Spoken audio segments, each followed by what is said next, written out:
आज से संसद का शीतकालीन सत्र इसकी शुरुआत होने जा रही है। आपको बता दें कि पहले ही दिन से सत्ता पक्ष और विपक्ष के बीच टकराव तय माना जा रहा है। सत्र शुरू होने से पहले सर्वदलीय बैठक हुई है, उसमें सरकार ने सभी दलों से सहयोग की उम्मीद जाहिर की है।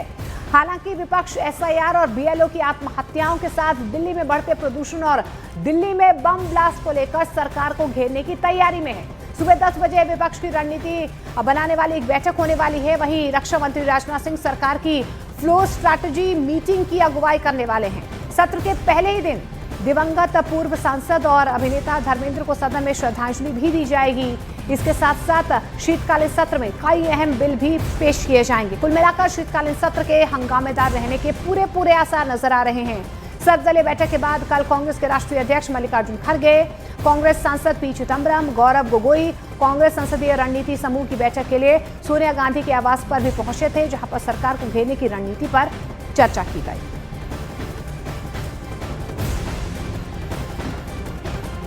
और संसद में एसआईआर पर हंगामे के पूरे आसार देखने को मिल रहे हैं, जहां पर लोकसभा में एसआईआर पर कांग्रेस का स्थगन प्रस्ताव आ सकता है। इसके अलावा कांग्रेस सांसद मणिकम टैगोर ने चर्चा की मांग भी इसको लेकर की है। कांग्रेस का कहना है कि चुनाव आयोग ने मनमाने ढंग से एसआईआर लागू किया। कांग्रेस ये भी कह रही है कि 12 राज्यों में जारी एसआईआर प्रक्रिया पर तुरंत रोक लगाई जाए।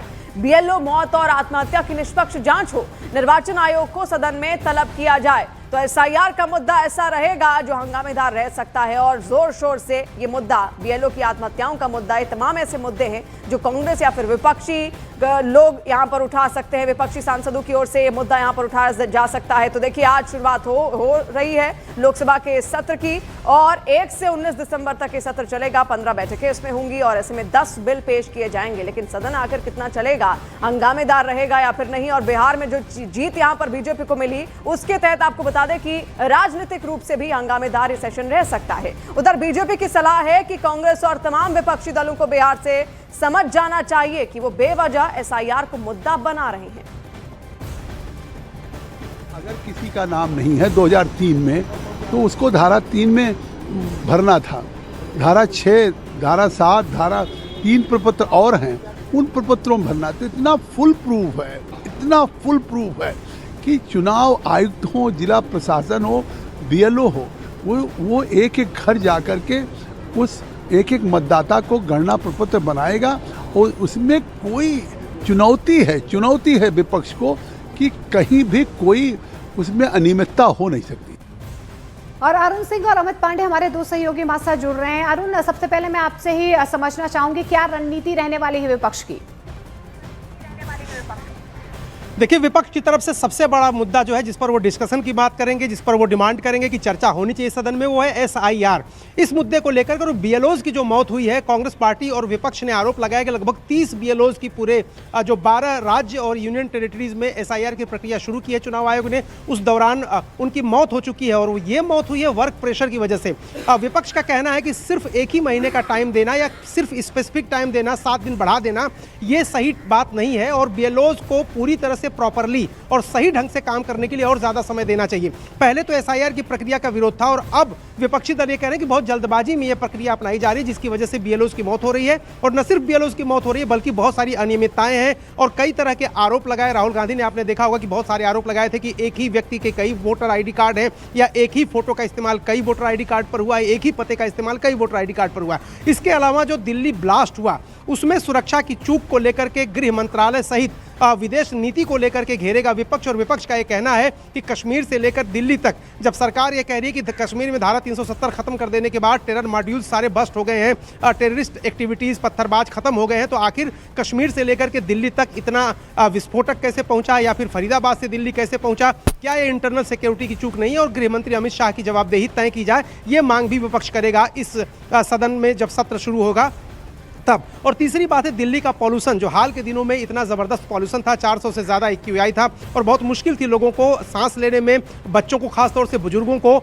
ये मुद्दा भी उठेगा। इसके अलावा चंडीगढ़ को केंद्रीय प्रशासन के नेतृत्व लाने, वहाँ एलजी की नियुक्ति करने, हालांकि बाद में गृह मंत्रालय ने यह साफ कर दिया कि ये वापस जी अरुण, आप नजर देखिए, लगातार बना के रखिए। विपक्ष पूरी तैयारी के साथ उतरा है, तो बेशक तैयारी सरकार की तरफ से भी यहाँ पर है और उस पर भी हम आगे बढ़ेंगे। लेकिन देखिए, शीतकालीन सत्र को लेकर विपक्ष के रवैये को लेकर केंद्रीय मंत्री किरेन रिजिजू ने दुर्भाग्यपूर्ण इसे बताया। दूसरी तरफ कांग्रेस ने एसआईआर और दिल्ली ब्लास्ट के मुद्दे को जोर शोर से उठाने की बात की। पार्लियामेंट चलने नहीं देंगे, किसी ने नहीं कहा है, वो मुद्दे रखेंगे ये कहा है, लेकिन एक इशू को लेकर के पार्लियामेंट चलने नहीं देंगे अगर कोई कहा है तो गलत बात है। ऐसे पार्लियामेंट जो सब लास्ट टाइम की तरह प्रोटेस्ट होता है तो क्या रहेगा? नहीं, प्रोटेस्ट नहीं होगा। प्रोटेस्ट हम नहीं होने के लिए अपील करेंगे, अगर करता है तो देख लेंगे। संपूर्ण विपक्षी भावनाओं को समझते हुए हमने ये निर्णय लिया है और ऐसा संकेत स्पष्ट शब्दों में तो नहीं, संकेत संसदीय कार्य मंत्री ने दिया है कि चुनाव सुधारों पर चर्चा के लिए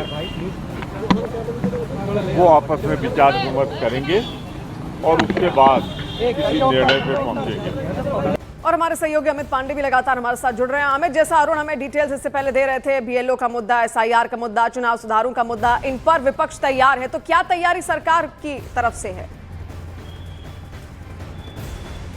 देखिए, सरकार की ओर से कुल जो 15 सिटिंग्स होगी, 15 सिटिंग में से करीब 12 से 14 के बीच में विधेयक यह सरकार पेश करेगी। उसका आगाज आज से ही हो जाएगा। करीब 10 बजे पीएम वक्तव्य देंगे, जो कि एक कस्टमरी जो प्रोसीडिंग्स होती है। उसके बाद 11 बजे कार्रवाई शुरू होगी और सांसदों को, जो मृतक सांसद हैं, उनको श्रद्धांजलि देने के बाद आज 2 महत्वपूर्ण बिल विधेयक लिस्टेड है कार्यसूची में। वित्त मंत्री निर्मला सीतारमण इसको पेश करेंगी। Manipur goods and services tax से संबंधित ये बिल है। इसके अलावा आने वाले 2 से 3 दिनों में 3-4 बिल है, नेशनल हाईवे से संबंधित बिल है। इसके अलावा इंडियन इंस्टीट्यूट ऑफ साइंस से संबंधित बिल है। तो तमाम तैयारी सरकार की ओर से, और सर्वदलीय बैठक में सरकार की ओर से ये अपील की गई थी कि सदन सुचारू रूप से चले, और जो सर्वदलीय बैठक में सरकार की ओर से कहा गया था वही आज पीएम के भी आह्वान करने की पूरी संभावना है। तो हम यह सरकार की पुख्ता तैयारी कर सकते हैं, लेकिन जैसा कि अरुण जिक्र कर रहे थे कि विपक्ष ने अपने मंसूबे यहाँ पर जता दिए हैं। जैसा कि पिछली बार सत्र हंगामेदार रहा था, पूरी संभावना है कि इस बार भी इन मुद्दों का जवाब सरकार से मांगा जाएगा विपक्ष द्वारा। अब देखना होगा कि सरकार किस तरीके से और आगे बढ़ेगी, लेकिन ये विधेयक जरूर पेश होंगे 12 से 14 के बीच में, इन 15 सीटिंग्स के बीच।